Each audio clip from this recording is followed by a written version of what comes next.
Pernahkah Anda membayangkan rumah yang bisa menyesuaikan suhu sendiri? Atau kulkas yang bisa memesan sayuran ketika habis? Inilah bukan lagi fiksi ilmiah. Selamat datang di era Internet of Things atau IoT. Sebuah jaringan global yang menghubungkan perangkat keras dengan internet untuk saling berkomunikasi. Kisah IoT dimulai sejak 1992 ketika sebuah pemanggang roti menjadi perangkat pertama yang terhubung ke internet. Konsep ini kemudian dipopulerkan pada tahun 1999. Perkembangannya didorong oleh teknologi seperti sensor canggih dan RFID yang memungkinkan perangkat untuk mengumpulkan dan menukar data tanpa intervensi manusia. Saat ini, IoT hadir di mana-mana.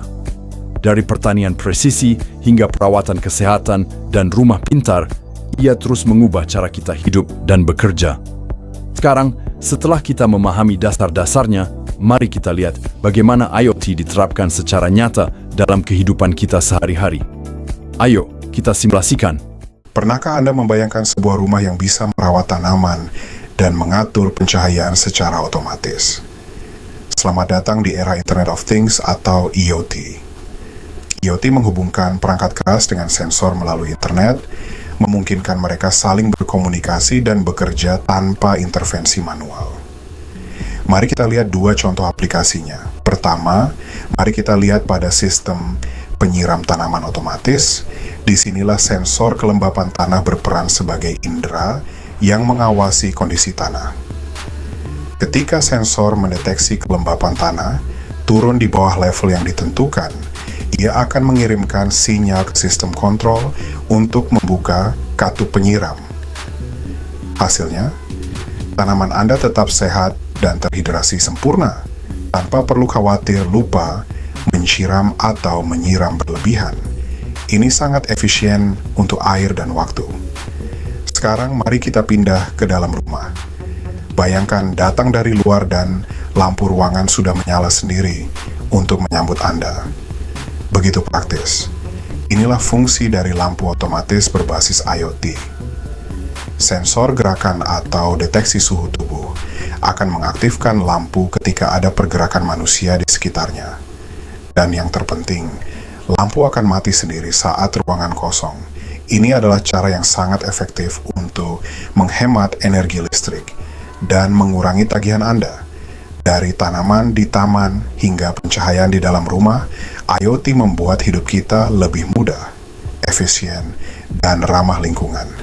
Oke, sering banget kan pagi-pagi buru-buru dan sampai lupa kasih makan kucing atau ngantri kopi di warung sambil udah keterlambatan. Tenang, sekarang ada solusinya.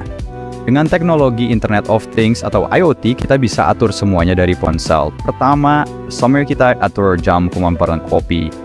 Ubayangkan kopi sudah siap di meja atau dia selesai manisau. Saat jam tiba, kue pering dokter dikirim dari ponsel ke perangkat IoT melalui jaringan Wi-Fi di rumahmu. Dan kopi otomatis menyala. Nggak perlu menunggu lagi, aroma kopi sudah memenuhi rumah.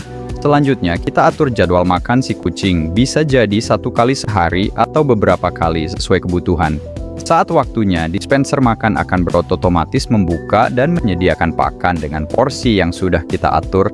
Jadi si manis nggak bakal kelaparan lagi meski kita lagi sibuk atau kadang lupa. Lihat, pagi jadi lebih rileks dan teratur. Kamu bisa menikmati kopi sambil asyik ngelama-ngelama sama kucing. Inilah dampak nyata dari IoT dalam kehidupan sehari-hari, membuat segalanya lebih efisien dan terkontrol. Bayangkan sebuah dunia di mana setiap benda terhubung, bekerja bersama untuk menciptakan kehidupan yang lebih cerdas. Inilah potensi Internet of Things, IoT, sebuah jaringan yang mengubah cara kita berinteraksi dengan dunia di sekitar kita. Dari rumah yang pintar hingga kota yang efisien, IoT membawa efisiensi dan kenyamanan baru. Masa depan terhubung sudah di sini. Mari kita wujudkan bersama.